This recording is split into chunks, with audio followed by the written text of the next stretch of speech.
Hey guys, welcome back to the BuzWeaver channel. In our continuation of top stories, one that I thought was very important that I wanted to share with you guys here on November the 25th, 2024, that'd be a Monday. CBS News poll finds Trump starts on positive note as most approve of transition handling. Now, as we have mentioned here on the BuzWeaver channel, I was very happy that Donald Trump won the popular vote. But of course, for all those who are watching who may not be from this country or unaware, we don't use the popular vote to determine our presidents. We use the Electoral College. However, for the last 20 years, the Democrats have won the popular vote, and they always suggest that the popular vote sets a mandate. In other words, even though a Republican may win via the Electoral College, they say the popular vote, the individuals have spoken, and it, exceeds that of the Electoral College. So it was very good for me, and maybe for us, and maybe even for the country and the world, that Donald Trump did win the popular vote as well. But the thing is, we don't use it. It's been a discussion, and it's funny now that he has won the popular vote, whether or not the Democrats will continue to hound on that topic. But because he won the popular vote, of course, they're all scratching their heads trying to figure out what all is going on. So we read from this particular article, and there's going to be various polls here. So I'm just going to kind of maybe skip through some of them. You're welcome to pause. And, of course, you can always go to this article by Googling exactly what you see here on the screen, CBS News poll finds, and it's CBS News, of course. So President-elect Donald Trump's incoming administration starts off with mostly goodwill from the public. A majority of Americans overall are either happy or at least satisfied that he won and are either excited or optimistic about what he'll do as president. Winning that popular vote, very important. So we started off here with Trump's handling of presidential transition. Now, of course, the Democrats aren't going to be happy with any pick that Donald Trump has, typically, because, one, he's not picking a Democrat. That should be obvious. Two, he may not pick what the Democrats or even the establishment would like, and that is one of their assets, someone that they can obviously influence. Because, as we know, the establishment hasn't gone anywhere. They're going to continue to hamper, hamstring, and impede, as well as obstruct Donald Trump at every possible in every possible way. So right now, his handling appears to be 59% approve, 41 disapprove, which is actually quite impressive. Now, some have argued that the CBS News poll YouGov is a little oversampled by Republicans, but, we'll go through it because we already know what happened with the polling, right, in this election because, of course, a lot of the media were saying that Kamala Harris was going to win. A lot of the commentary on the left said that Kamala was going to win. They lost a lot of subscribers, as we have talked about, because they're just fed up, right? They're angry that she didn't win. So feel about what Trump will do as president. So obviously the Democrats aren't very excited. The Republicans are. Optimistic. Well, at least they're 11% optimistic, while on the right, 41% are optimistic. So we're looking at about, 95% of Republicans are excited as well as optimistic. And then, of course, unsurprisingly, the left is concerned or scared, which is absurd. I would say a lot of that fear is generated by themselves, right? Suggesting that there's going to be camps that they're going to put women in and, they're going to round up LGBTQ community members and all these outrageously ridiculous things. And, of course, what Trump would do with the military. And it's absurd. And this is why people didn't buy it, which is why I'm so glad that Trump won with such a unanimous victory, right? Feel about Trump winning. So 31% of people are happy, then those that are satisfied, then 23 that are dissatisfied and angry.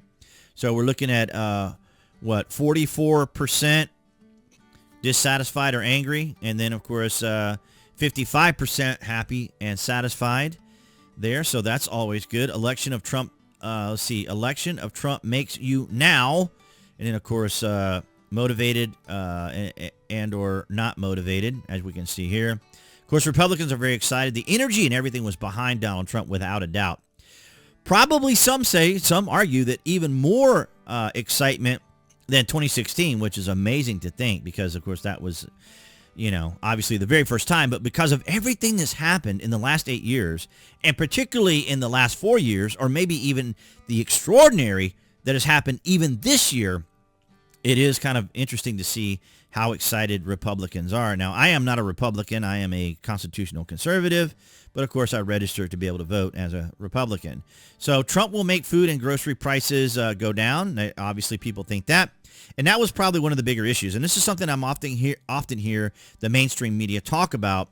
And that is they're coming to the realization, or they have always had the realization and have always known, that individuals and individuals who take care of their families, of course, have to buy groceries. They have to pay bills. They have to take care of expenses. They have to buy gas for their car. They have to take care of things, and everything was expensive. And as I've always maintained, is that the Establishment Uni-party was trying to make its money back after Trump made it more difficult for them to make the money that they normally make, to get their subsidies, to get their paybacks, to get their kickbacks, to get their tax cuts, to get their exclusives, and all these sorts of things that they had. He was making it difficult for them. And now, of course, they're very upset as well. So percentage of rating economy as good, and not surprising. Some say now 42% is better, while Republicans say it's 25%. And then October 36-13. Of course, the economy is still very shaky, so it's a rather peculiar question. These are some of the Senate selections. So there's Rubio, and here is R.F. Kennedy Jr. So I'm very glad, good choice. That's very positive for both the left and the right when it comes to Robert Kennedy Jr. And here's Hegseth, who's getting a lot of criticism as well, nearly as much as Matt Gaetz was getting. And, of course, this is what the left does, but they can't do it as effectively as they did because they clearly know that the American people aren't buying a lot of what they have to say. And, of course, it would explain why CNN and MSNBC are completely and totally failing. And if you haven't seen it yet, the video I produced earlier today on Monday, the 25th of November, be sure to check that out so you guys can see what all went on over the weekend when it came to Elon Musk and him potentially purchasing MSNBC. So a selection of Gabbard is another controversial one because, of course, they're trying to say that she is compromised, that she's a Russian asset. So they're going back to the 2016 playbook, which is ridiculous and stupid. And, of course, she is a lieutenant colonel, I believe it is. Is she a lieutenant colonel in the Army? Well, she's still leading. She's still active duty. I believe she's lieutenant colonel. And to suggest that she is compromised is absurd because she is still leading, right? She is still leading. She is still part of the military. If she were compromised in any way, shape, or form, she wouldn't have her clearances. And, of course, her background, obviously, they're going to check all of this stuff. Plus, she's been in the military for quite some time. She served overseas. So this idea that she's compromised is yet another 2016 Russia playbook move, which is not going to do them very good. Important for Trump to appoint people who obviously speak their mind and stuff. We know that. We definitely want that. Trump appointees, U.S. Senate should hold confirmation hearings. And here's the thing here is because we go back to Mitch McConnell and their secret votes when it came to Matt Gaetz and so forth. And, of course, Matt dropped out because he knew that they were going to do the same thing they did to Kavanaugh. They were going to drag all these allegations out and all this absurdity. And it didn't really matter whether it was false or anything else. The media always tries to frame things in a way that makes it seem believable. And even with all of what's going on now, as a matter of fact, as of this recording right now, we've learned that Jack Smith has dropped the documents case entirely. Now, I've not looked into it for the specific wording, so don't take my specific wording that is completely over with. But from what I understand, he has dropped the case, was a title I saw, so I'll have to look more into that. But, yeah, the confirmation hearings are going to be very important. But overall, I think Donald Trump will get him. I don't see him using a recess appointment, which is something the Democrats would accuse him of wanting to try to do. In other words, putting the Senate into recess and then picking them, although Obama did it and Bill Clinton did it. And, of course, Bush did as well as Ronald Reagan. I think Ronald Reagan had the most recess appointments appointed, and that is when the Senate is put into recess and then the president just goes and arbitrarily picks who he likes. So those appointees are important. U.S. tariffs are important goods. They are very important. I think that this could be very, very, very important. The tariff, doing the tariffs, I think is going to be very significant. Now, of course, it will cause the price of foreign products to go up, of course, because that's just the way it naturally works. But it should hopefully bring back jobs here in America and allow for the production of those things here in the United States, which could also lead to certain levels of price increase as well, because obviously Americans want to get paid, right, for their work, and of course things could be a little bit more expensive. So we'll have to see how Donald Trump is going to balance all that out, and he could be using, of course, the Department of Government Efficiency, DOGE, that both Vivek Ramaswamy and Elon Musk are very excited about doing. So they'll probably cut a lot of bloat out. So it'll be kind of interesting to see how that works out. So this is also very critical and important. Trump starting program to deport all immigrations in U.S. illegally. Interesting way to phrase that. So 57% of people approve and 43% disapprove. Now, I think this was like the second most important thing on the minds of the American people. Number one was the economy. Two, I think, was the border. And then three, of course, more domestic issues.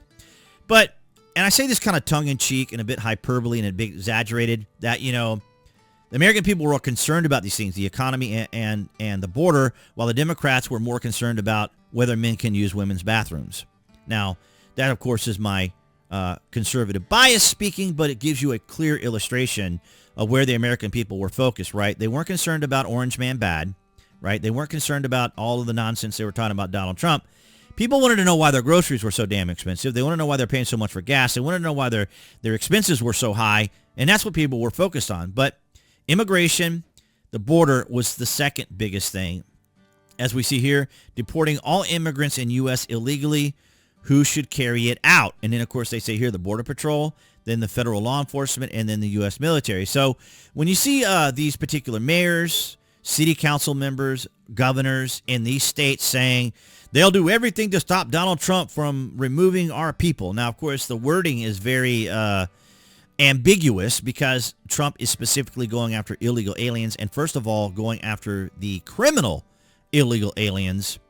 So the states would have very little recourse because they would be harboring a criminal. So these, so basically what you're seeing from these individual groups of Democrats is them really trying to kowtowing to their base, right? Letting their base know that they're going to stick it out and puff out their chest and you know, stick up for their particular worldview. But the reality is, behind closed doors, it's not going to happen that way. On camera, they're going to come out and try to pander to their base.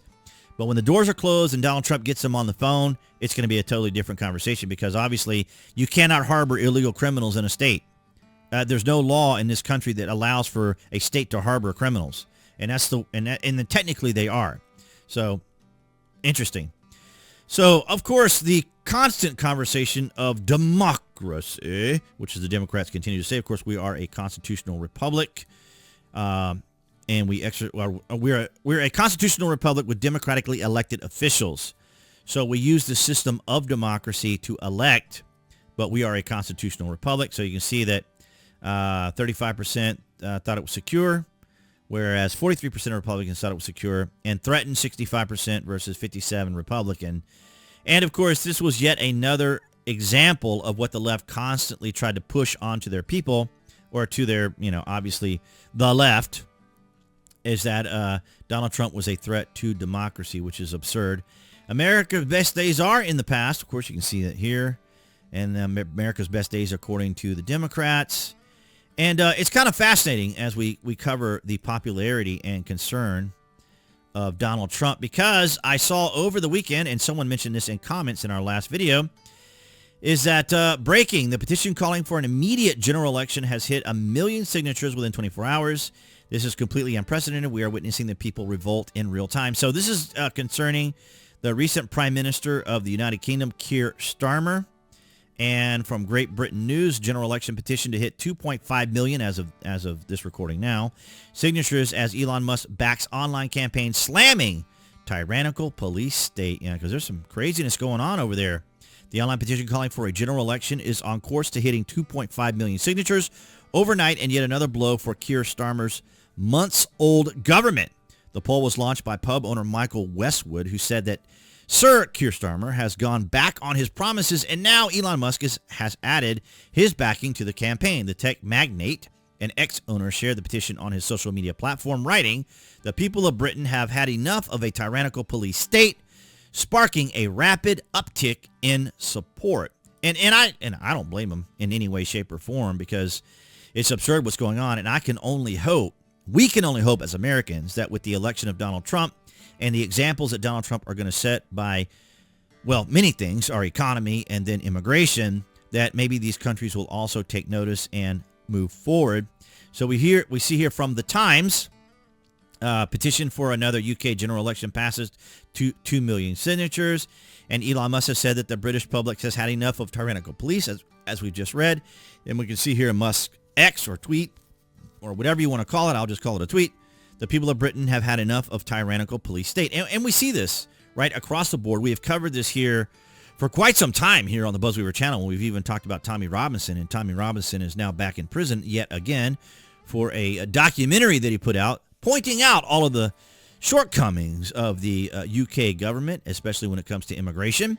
And as we can see here, hundreds of British citizens, including journalists, are reporting that they've been visited by the police this weekend regarding X Post. And this was on November the 13th, so this would have been a week before last.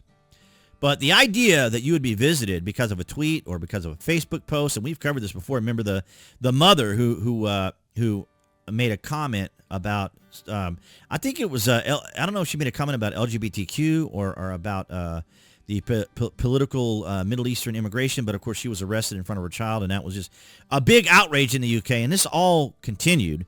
And of course, our coverage that we've had here on the BuzWeaver channel of Tommy Robinson. But very interesting polling out of CBS News and YouGov, and I find it absolutely fascinating that things are going so well for Trump, because I've shown you guys the particular Pew research showing how much negativity Donald Trump got or received in 2016. It was absolutely extraordinary. But guys, I want to thank all of you across New Tech, BitChute, Rumble, and Odyssey for your guys' continued support. Thank you so much, guys, for the likes and shares, and your comments help out the channel. And of course, below the video are the various social media links that I belong to, as well as my affiliate links. All these things help out the channel. But of course, your participation, your likes, your shares, and your comments have always helped out the channel immensely, and I thank you so much for it. Appearing there on the screen for all of you guys watching on YouTube specifically would be the channel icon, which you guys can click on to subscribe, as well as to select notifications so you know when there's content here on the channel. And I'll see all you guys in the next video.